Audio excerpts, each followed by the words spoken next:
Hoje nós vamos falar sobre a santidade de Deus, ok? Os puritanos costumavam dizer que santidade não é um atributo de Deus, é o atributo de Deus. Para eles, santidade é o principal atributo de Deus. E para entendermos isso, vamos abrir em Isaías, capítulo 6, versículo 1. Isaías, capítulo 6, versículo 1. Vamos estar lendo. No ano da morte do rei Uzias, eu vi o Senhor, assentado sobre um alto e sublime trono, e as abas de suas vestes enchia o templo. Vamos observar aqui, quando ele diz as abas de suas vestes enchiam o templo. Naquela época, a grandeza de um rei era expresso no longo comprimento das suas vestes, né? Do seu manto. Quanto maior o manto, maior a sua grandeza. Isaías vai dizer que apenas as abas, não é isso que está escrito? Apenas as abas das vestes de Deus cobria, enchia todo o templo. Isso mostra a grandeza de Deus, né? A imensidão de Deus, a majestade de Deus. Não há nenhum ser tão majestoso quanto Deus, tão grandioso quanto Deus. Agora, versículo 2. Isaías 6, versículo 2. Serafins estavam por cima dele, cada um tinha 6 asas. Com 2 cobriu o rosto, com 2 cobriu os pés, e com 2 voava. E clamavam uns aos outros, dizendo: Santo, Santo, Santo é o Senhor dos exércitos. Toda a terra está cheia da sua glória. Observe que é repetido 3 vezes a palavra santo, não é isso? Olha lá. 3 vezes é repetido a palavra santo. Por que ocorre essa repetição? Aqui existem inúmeras discussões sobre isso. Uma delas é exatamente essa, a Trindade, uma referência a Deus Pai, Deus Filho e Deus Espírito Santo. Mas também tem outras razões além desta. É muito comum, se você observar na cultura judaica, os judeus usavam a repetição como recurso literário para dar ênfase e intensificar uma ideia. Então, ou seja, uma das razões pela qual nós vemos na Bíblia a palavra, esse atributo de Deus ser repetido, santo, santo, santo, é para enfatizar, destacar a santidade de Deus. A repetição era uma forma de destacar algo que é extremamente importante. Jesus fez uso disso. Por exemplo, quando Jesus fala na conversa com Nicodemos, em verdade vos digo. Ele repete, você lembra? Em verdade vos digo. Aquele que não nascer da água e do Espírito não pode ver o reino dos céus. Então era um recurso que eles tinham, os judeus, querendo enfatizar, querendo mostrar que algo é extremamente importante. Eles faziam uso da repetição. Nós vemos isso ocorrer em alguns lugares da Bíblia. Por exemplo, Apocalipse 8, versículo 13. Olha o que diz. Então vi e ouvi uma águia que, voando pelo meio do céu, dizia em grande voz: ai, ai, ai dos que moram na terra. 3 vezes é dito ai, querendo mostrar o quão terrível será o juízo de Deus sobre os homens, né? Então, ao repetir aqui 3 vezes a palavra ai, é para mostrar a intensidade, a força, a impetuosidade do castigo de Deus, né? Ai daqueles que estiverem na terra. Vocês não têm noção do que vocês irão sofrer. Então, voltando. Então, nós vemos aqui a repetição da palavra santo 3 vezes, essa palavra repetida, para mostrar a importância desse atributo. Alguém certa vez disse, se fosse dito apenas uma vez santo, poderíamos pensar que Deus é santo à semelhança de outros. Se fosse dito 2 vezes santo, santo, poderíamos considerar que Deus é santo acima de qualquer outro. Mas ao falar 3 vezes santo, ele eleva a santidade de Deus a um nível inatingível, inalcançável, inimaginável, incomparável. Ou seja, ninguém é santo como Deus. Nós vemos isso na oração de Ana, 1 Samuel 2, né? Olha lá, 1 Samuel 2, versículo 2. Não há santo como o Senhor, porque não há outro além de ti, e rocha não há nenhuma como o nosso Deus. Então nós vemos aqui a oração de Ana. Aliás, como falta em nossas orações mencionar os atributos de Deus, engrandecer quem é Deus.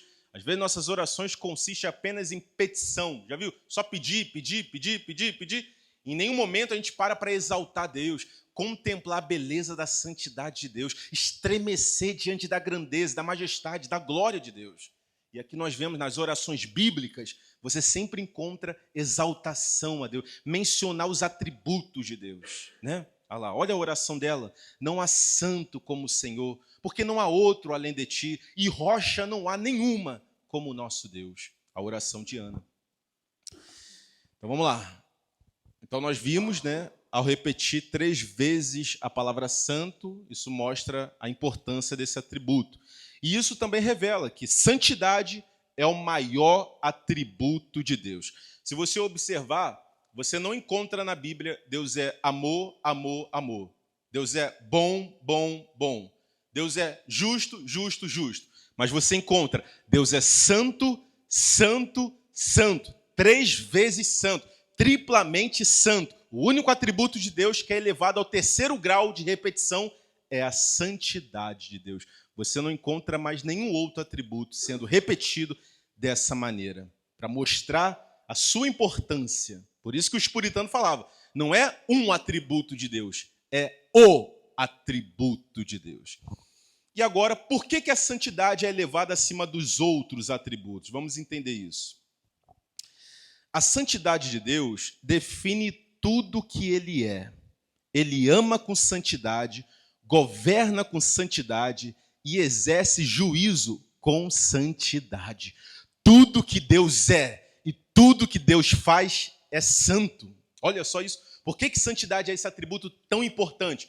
Porque isso aqui é a essência do caráter de Deus. Tudo que Deus é e tudo que Deus faz é santo. Mas, Maico, a Bíblia fala do juízo de Deus, da ira de Deus. Até a ira de Deus é uma ira santa.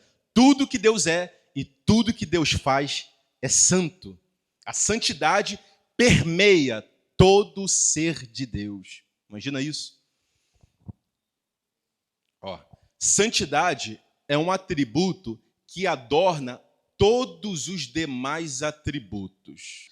Todos os atributos de Deus que você pegar, ele possui santidade. A onipotência de Deus é santa. A ira de Deus é santa. O amor é santo. A justiça é santa. Todos os atributos de Deus têm esse adorno da santidade. Não tem nenhum atributo de Deus que está separado da santidade. Todos estão num conjunto perfeito, formando uma só unidade. Está entendendo? Nós não temos um Deus que é onipotente e outra hora é santo. Não, é uma unidade perfeita no ser de Deus. Que maravilha, né? Isso aqui é algo... A gente fica encantado com o ser de Deus. Imagina, o ser de Deus, cada atributo de Deus é adornado com a santidade. Imagina um bolo. Cada fatia do bolo que você corta vai ter um recheio, o mesmo recheio. É a santidade. Todas as fatias do bolo têm a santidade. A onipotência é santa, a onisciência é santa, a onipresença é santa, a ira é santa, o amor é santo, a bondade é santa, a justiça é santa, o juízo é santo. Tudo que Deus é, tudo que Deus faz é santo. Todos os atributos são adornados com a santidade. Entendeu? E eu gostei dessa que o Alex falou, né? A soma de todos os atributos. Santidade. Olha isso. Deus é absolutamente santo. Não há qualquer mancha de pecado em seu caráter. Olha isso. Deus é absolutamente santo. Não é que ele é pouco santo, ele é santo, ou que ele é muito santo. Não, ele é absolutamente santo. Não há qualquer mancha de pecado em seu caráter. Como na epístola de João diz, Deus é luz e nele não há treva alguma. Lembra? João vai dizer, Deus é luz e nele não há trevas alguma. Não há qualquer fagulha, qualquer centelha de pecado no caráter de Deus. Ele é completamente puro, completamente santo. Se Deus tivesse uma só mancha, uma pequena mancha de pecado no seu caráter, já deixaria de ser Deus. Imagina isso. A gente é um abismo profundo de iniquidade. Deus, ele já é o contrário, já é completamente, absolutamente puro e santo. Se houvesse qualquer mancha, qualquer ruga de pecado no caráter de Deus, deixaria de ser Deus. Olha só que coisa forte. Deixaria de ser Deus. Observe o versículo 2 comigo. Ó. Serafins estavam por cima dele. Cada um tinha 6 asas. Com 2 cobria o rosto. Vamos entender isso. Por que os serafins cobria o rosto? Primeiro, como um sinal de temor a Deus. Olha o que o Salmos vai dizer. Salmo 96, verso 9. Adorai ao Senhor na beleza da sua santidade. Tremei diante dele todos os habitantes da terra. Diante da santidade de Deus, nós devemos tremer. Quando Isaías contempla a glória, a santidade de Deus, ele clama, ai de mim, pois estou perdido. O profeta Isaías tremeu ao contemplar a santidade de Deus. Quando Deus se manifesta, os montes derretem, os céus se abalam e os homens estremecem por causa da sua santidade. Olha isso, a santidade de Deus deve ser um princípio central em nossa vida. Guarda isso, a santidade de Deus deve ser um princípio central em nossa vida. Como assim?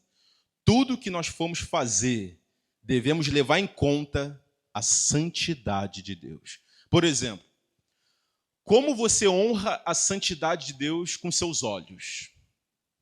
Como você honra a santidade de Deus com a sua boca, com as suas palavras, com a sua mente, com seus pensamentos, com as suas atitudes?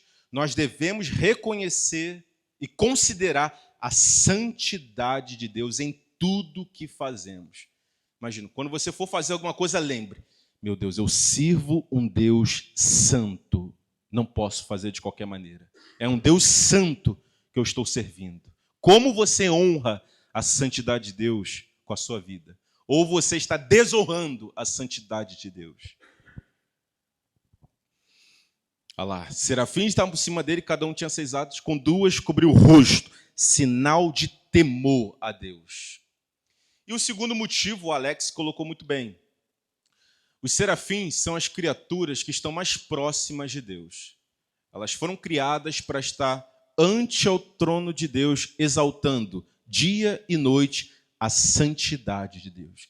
Então imagina, os serafins estão dioturnamente clamando, santo, santo, santo, santo, santo, santo. Elas estão próximas, elas são as criaturas que estão mais próximas da glória de Deus, da santidade. Elas estão ali ante ao trono de Deus, exaltando dia e noite a sua santidade. Diante dessa proximidade, os serafins cobrem o rosto. Eles não podem contemplar Deus naquela proximidade. Tamanha radiação de glória que emana da presença de Deus que os serafins não suportariam. Eles têm que cobrir o rosto diante da glória de Deus. Olha o Deus que nós adoramos. Não é uma energia, uma força no universo, não é um Papai Noel, um velhinho barbudo, é um Deus tão santo, tão glorioso, que os serafins cobrem o rosto diante da glória dele. E a gente quer tratar Deus de qualquer maneira. Olha o quanto a gente vai aprender com os serafins diante da presença de Deus. Por isso que João 1,16 vai dizer que ninguém jamais viu a Deus. Ninguém jamais viu a Deus na sua plenitude, né? E por que ninguém jamais viu a Deus na sua plenitude de glória, de santidade? Porque ninguém suportaria essa glória, essa santidade. Olha que coisa forte. Você lembra, Moisés pede para ver a glória de Deus. Senhor, mostra-me a tua face, deixe-me ver a tua glória. E Deus responde, Moisés, nenhum homem pode ver a minha glória, contemplar a minha face e permanecer vivo.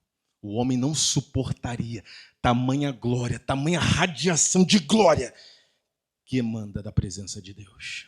Então Deus, para que o homem possa contemplá-lo, possa vê-lo, Deus ele reduz a sua glória. Ele se apresenta a Moisés numa sarça. Está entendendo? Continuando. Serafins estavam por cima dele, cada um tinha 6 asas, com 2 cobriu o rosto, agora em segundo. Com 2 cobriu o quê? com duas cobria os pés. Por que eles cobrem os pés? Com duas cobriu os pés, um sinal de reverência. Quando Moisés ia se aproximar da sarça, Deus fala: Moisés, tire as sandálias dos teus pés, porque a terra que você está é terra santa. Ou seja, não podemos nos achegar a Deus de qualquer maneira, né? Não podemos tratar Deus como se fosse nosso coleguinha, nosso amigão, nosso parceiro de boné para trás. Fala aí, parceirão.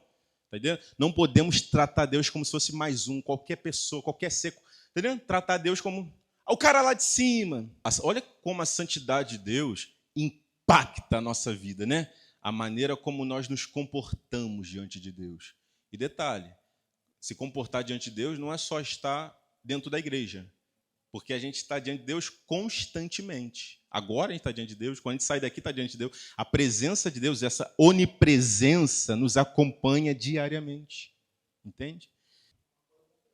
A gente precisa ter cuidado, porque a maneira como nós tratamos Deus é a maneira que às vezes nossos filhos irão tratar Deus, que alguém próximo da gente que se inspira na gente vai tratar Deus, né? Então a gente precisa ter cuidado com isso. Precisamos ter reverência diante de Deus. Por isso que ele fala, guarda o teu pé, como foi mencionado. Toda vez que nos aproximarmos de Deus, nos dirigirmos a Deus, devemos lembrar, Deus é santo. Quando formos orar, devemos lembrar, Deus é santo. Quando formos cultuar a Deus, devemos lembrar, Deus é santo. Quando formos abrir a palavra de Deus, devemos lembrar, este é o santo livro de Deus. Toda vez que nos dirigimos a Deus, temos que ter isso em mente. Deus é santo. Tudo que fizermos em nossa vida, Deus é santo. Não podemos fazer de qualquer maneira. Por isso que Paulo fala, vede prudentemente como andeis, não como a nécios, tolos, mas como a sábios, remindo o tempo, porque os dias são maus. Olha o que ele fala, vede prudentemente como andeis, observe atentamente como tem sido o vosso procedimento, né? Porque nós estamos constantemente diante da presença santa de Deus. Vamos ler, Eclesiastes 5, versículo 1, olha o que diz. Quando entrares na casa de Deus, guarda o teu pé, porque chegar-se para ouvir é melhor do que oferecer sacrifícios de tolos, pois não sabem que fazem mal. Vamos entender isso. Quando entrares na casa de Deus, guarda o teu pé. Quando ele diz guarda o teu pé, o que significa? Tirar o sapato do pé, entrar descalço, seria o quê? Tem gente que pensa que é isso, né? Quando entrares na casa de Deus, guarda o teu pé. Guardar o pé significa tenha cuidado com a maneira como nos aproximamos de Deus, como cultuamos a Deus, como nos dirigimos a Deus. Tem um ditado que diz, os tolos precipitam-se em andar onde os anjos temem pisar. Olha isso. Os tolos precipitam-se em andar onde os anjos temem pisar. E esse comportamento irreverente diante da santa presença de Deus é desonrar a santidade de Deus. É desrespeitar a santidade de Deus. Ser irreverente diante da presença santa de Deus, em outras palavras, você está desonrando a santidade de Deus. Entendeu? Olha como a santidade de Deus se aplica na nossa vida. Aí ele continua o versículo. Guarda o teu pé, porque chegar-se para ouvir é melhor do que oferecer sacrifícios de tolos. Vamos entender isso. Chegar-se para ouvir é melhor do que oferecer sacrifício de tolos. O que seria esse sacrifício de tolos? Sacrifício de tolo, oferecer sacrifício a Deus sem ter o temor a Deus, sem ter a reverência para com Deus. Isso é sacrifício de tolo. Por que tolo? Porque é uma pessoa que ignora a sabedoria, ignora o entendimento, age impulsivamente, sem levar em conta a santidade, é por isso tolo. Ele não leva em conta a santidade de Deus. Ele age precipitadamente na casa do Senhor, por isso. Entendeu? Sacrifício de tolo. Olha lá, o texto termina dizendo, pois não sabem que fazem... Olha lá, é tolo, nem sabe que está fazendo mal. Olha lá, não sabem que fazem mal. Eles não conseguem perceber, enxergar que estão fazendo mal, que estão agindo de maneira errada para com Deus. Eles não conseguem enxergar isso. Um exemplo disso é Nadab e Abiú. Vamos ver isso aqui. Ó. Levítico 10, Nadab e Abiú. Versículo 1. E os filhos de Arão, Nadab e Abiú, tomaram cada um seu incensário e puseram neles fogo e colocaram incenso sobre ele. E ofereceram fogo estranho perante o Senhor, o que não lhes ordenara. Então saiu fogo diante do Senhor e os consumiu, e morreram perante o Senhor. Olha que texto forte. Nadab e Abiú foram oferecer fogo estranho no altar, e Deus os matou imediatamente. Eles entraram na presença de Deus sem temor, sem reverência. O Flávio José, historiador, chega a dizer que eles estavam bêbados. Olha só, imagina, estavam bêbados. E ainda ofereceram um sacrifício que não estava prescrito na lei. Foram mortos. Deus os matou. E em seguida, olha o que Deus vai falar. Versículo 3. E disse Moisés a Arão, isto é o que o Senhor falou. Olha o que Deus falou. Isso é o que Deus falou, dizendo, mostrarei a minha santidade naqueles que se achegarem a mim, e serei glorificado diante de todo o povo. Olha o que Deus fala. Mostrarei a minha santidade naqueles que se achegarem a mim. Sabe o que isso quer dizer? Aqueles que ousarem servir a Deus sem temor, sem reverência, Deus mostrará a sua santidade por meio do juízo e da repreensão. E então ele será glorificado diante de todo o povo. Olha o que Hebreus 12 vai dizer. Hebreus 12, 28. Uma vez que recebemos um reino inabalável, sejamos gratos, servindo a Deus de modo agradável, com reverência e santo temor, porque o nosso Deus é fogo consumidor. Olha esse texto. Uma vez que recebemos o reino inabalável, sejamos gratos, servindo a Deus de modo agradável, com reverência e santo temor, porque o nosso Deus é fogo consumidor. Então, retomando, olha o que diz no final. E serei glorificado diante de todo o povo. Isso aqui é forte. E serei glorificado diante de todo o povo. Se Deus tolerasse o comportamento de Nadab e Abiú, o povo acharia que poderia se aproximar de Deus de qualquer maneira. Por isso, Deus os julgou para mostrar para todo o povo que ele não aceita ser tratado de qualquer maneira, cultuado de qualquer maneira, adorado de qualquer maneira. É para mostrar a nós que ele requer reverência e santo temor. Um pouco de fermento leveda toda a massa. As atitudes reverentes do sacerdote refletiria sobre o povo, porque assim como é a liderança, assim será o povo. Muitas das vezes a igreja é o reflexo da sua liderança. Então, se a liderança é irreverente, automaticamente está influenciando o povo a também ser irreverente. Mas agora, quando Deus imediatamente os fulmina, os mata, imagina, todo o povo, na mesma hora, tremeu e temeu diante da presença de Deus. Se Deus fez isso com eles, como escaparemos nós? Entendeu? Por isso ele fala, serei glorificado diante de todo o povo. Retomando, Eclesiastes, agora versículo 2. Eclesiastes 5:2. Olha o que vai dizer. Não te precipites com a tua boca, nem o teu coração se apresse a pronunciar palavra alguma diante de Deus. Porque Deus está nos céus e tu estás sobre a terra. Assim, sejam poucas as tuas palavras. É curioso que hoje nós vivemos numa época em que muitos confundem barulho com espiritualidade. Em diversos lugares é ensinado que para demonstrar que sentimos a presença de Deus, que nós estamos adorando a Deus, é necessário falar o tempo todo, é necessário gritar o tempo todo, é dar glória o tempo todo. Mas o que a Bíblia fala é, sejam poucas as tuas palavras. Mas parece que o silêncio foi banido dos cultos, né? E a reverência foi substituída pela baderna. Parece que existe essa necessidade constante de mostrar exteriormente que nós estamos adorando a Deus, né? Se você ficar quietinho, olha lá, não está adorando a Deus. Olha lá, não abre a boca para dar um glória. É uma necessidade de mostrar exteriormente que estamos adorando a Deus. A gente não pode adorar em espírito, né? Isso aí é pecado. Ou seja, Salomão está nos ensinando que a adoração verdadeira não é medida pela quantidade de palavras que falamos. Entendeu? É a reverência que demonstramos diante da santa presença de Deus. Na congregação dos santos, sejam poucas as tuas palavras. Não é uma sugestão para o crente, é uma ordem para o crente. Quando entrares na casa do Senhor teu Deus, sejam poucas as tuas palavras. E olha o que ele fala, porque Deus está no céu e tu está na terra. O que é isso? Nós precisamos ter consciência de quem nós somos e de quem Deus é.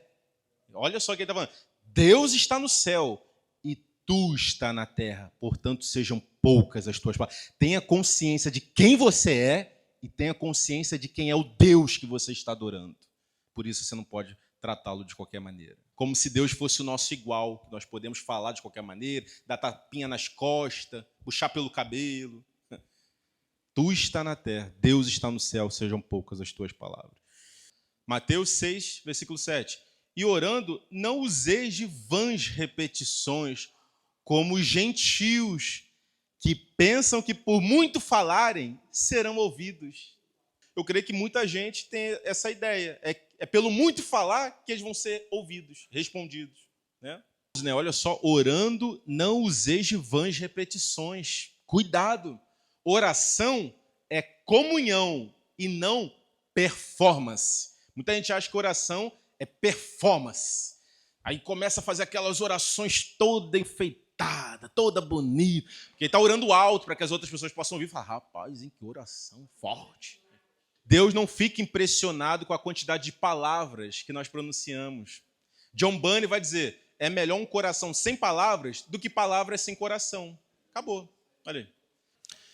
Abacuque, capítulo 2, versículo 20. O Senhor está no seu santo templo. Calem-se diante dele toda a terra. Olha isso.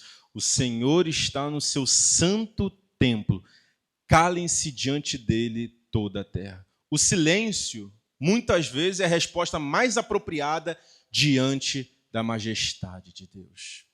Se Deus está presente, então cale-se diante dele. Mas hoje é ensinado o contrário, né? Queremos que Deus esteja presente, então fala mais, dá mais glória. Acaba que esses glória é tomar o nome de Deus em vão. Você está falando o tempo todo aquilo na forma automática, mecânica, ritualística. Você já não tem mais aquele temor de falar, glória a Deus. Oh Deus, que toda a glória e toda a honra seja dada. Não, agora, da glória é uma coisa banal. Glória a Deus, é igual você falar, oi, olá, tudo bem, bom dia. Glória, glória a Deus, glória a Deus. Irmão, você está cometendo um pecado, tomando o nome de Deus em vão. Quando a gente for dar glória a Deus, glória a Deus, meu Senhor, tu é digno de toda a glória. Tu tem que ter consciência do que você está falando para Deus, de como você está se dirigindo. Meu Deus, ele sim é digno de toda a glória. Agora, glória a Deus, banal, trivial, uma coisa, nem sabe o que está falando mais. A partir do momento que a gente tem consciência de quem é o nosso Deus, nosso comportamento muda, nossas atitudes mudam, nossas orações mudam, nosso louvor muda. Tudo na nossa vida muda. Mas então, está claro? Olha que texto forte, né? O Senhor está no seu santo templo, calem-se diante dele toda a terra. O culto deve ser um momento de adoração genuína, de santa reverência, e não um espetáculo de emoções descontroladas, né? Olha o que fala, cale-se diante dele. Ele pede para que se cale. É uma ordem, é um mandamento. Se cale diante da presença de Deus. Você está num culto de adoração, numa congregação ao Senhor, tenha reverência. Se cale, se prostra diante dele. Entendeu? Mas agora muita gente vai dizer que não. Adorar tem que gritar, tem que ter euforia. Como se Deus precisasse disso para ser exaltado. Né? Por isso que ele vai dizer em Samuel, eu não vejo como o homem vê. O homem vê a aparência. Eu, o Senhor, vejo o quê? O coração. Às vezes a pessoa está lá naquela euforia e o coração, como que está? Está entendendo? Às vezes ela está naquela euforia ali no momento de culto apenas para extravasar, Porque ela não pode fazer isso no dia a dia, em casa não tem essa oportunidade. Agora o momento de culto é um momento, é um carnaval, deixa eu me soltar. Tanta coisa presa, deixa eu extravasar aqui um pouco. Aí sai do culto leve, que gostoso, hein? Hoje o culto foi bom, hein, rapaz? Mas o que tu absorveu do culto? Qual foi a lição? Rapaz, nem sei, mas eu estou me sentindo leve. Aí assim é mole. Aí vai lá para um carnaval lá fora, vai para uma boate, vai para um show que vai sair levinho. Rapaz, eu estou me sentindo bem. É a mesma coisa. Não, rapaz, o culto não tem nada a ver com isso. Como o Eduardo bem colocou, tem que haver uma distinção entre adoração a Deus e adoração pagã. Parece que o culto não. O culto, e eu cheguei, eu posso fazer o que eu quiser, você tem liberdade. Onde é o Espírito do Senhor, o quê? A liberdade. Você está livre, aqui não tem mandamento, tem regra, aqui você está livre. Quer subir pelas paredes, sobe. Aqui quer tirar o casaco, quer tirar a camisa, fica. Onde é o Espírito de Deus, a liberdade. Imagina, rapaz. Tá entendendo? Por isso que tu vê aberrações aí em certos lugares. Para a gente finalizar, vamos ver então. Isaías 6:2. Serafins estavam por cima dele, cada um tinha 6 asas. Com 2 cobriu o rosto, nós falamos. Com 2 cobriu os pés, nós falamos. Reverência. E outra coisa, um sinal, uma demonstração de indignidade.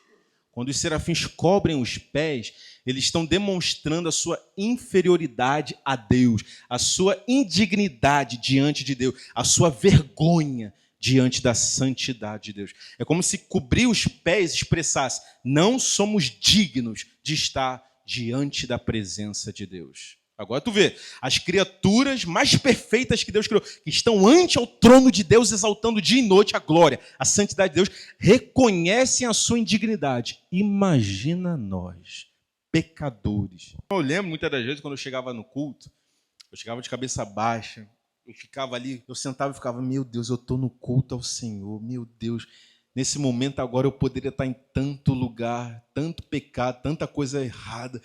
Eu estou aqui diante da presença santa, aquela vergonha, aquele constrangimento. Quem sou eu para estar aqui? Aqui é um lugar sagrado. Meu Deus, o culto ao Senhor, o maior espetáculo da terra. Meu Deus. E a gente perdeu esse sentimento de reverência e de temor, do privilégio que é poder cultuar o Senhor. A gente precisa resgatar isso de volta. Como Daniel, na sua oração, disse: a ti, Senhor, pertence a justiça, a nós a confusão de rosto. Em outras versões ele diz: a ti pertence a justiça e a nós o corar de vergonha. Meu Deus. Olha como Daniel se dirigia a Deus: Senhor, a ti pertence a justiça e a nós o corar de vergonha, a confusão de rosto, a humilhação, a prostração. Era assim que Daniel se dirigia a Deus. Devemos corar de vergonha diante da presença de Deus. Isso é entender a santidade de Deus. Olha como esse atributo da santidade muda a nossa postura, o nosso comportamento. Como é que agora a gente vai orar depois disso? Vai orar de qualquer maneira? Nunca mais. Você vai entrar no culto, meu Deus, culto ao Senhor. Nunca mais você vai querer agir de qualquer maneira, se precipitar. Isso muda a nossa postura, o nosso comportamento e principalmente nossa vida diária. A gente honra a santidade de Deus tratando bem a nossa esposa, tratando bem os nossos filhos. Se a gente entender e compreender o que é isso, o que é essa santidade de Deus, nossa vida muda, nosso comportamento com todos à nossa volta muda. No trabalho, eu vou chegar, eu sei que eu estou aqui, o meu maior patrão não é o homem, o meu maior patrão é o Deus Santo. Eu vou exercer a minha profissão, meu trabalho, com excelência, com dignidade, porque eu estou servindo o meu Deus aqui dentro do trabalho. Imagina, isso afeta todas as áreas da vida. Olha a importância de entendermos a santidade de Deus. Então, esse foi o atributo, meus amigos, que nós explanamos hoje, e por hoje é só. Na próxima a gente prossegue com outros atributos. Alguém quer comentar alguma coisa? Tem alguma dúvida?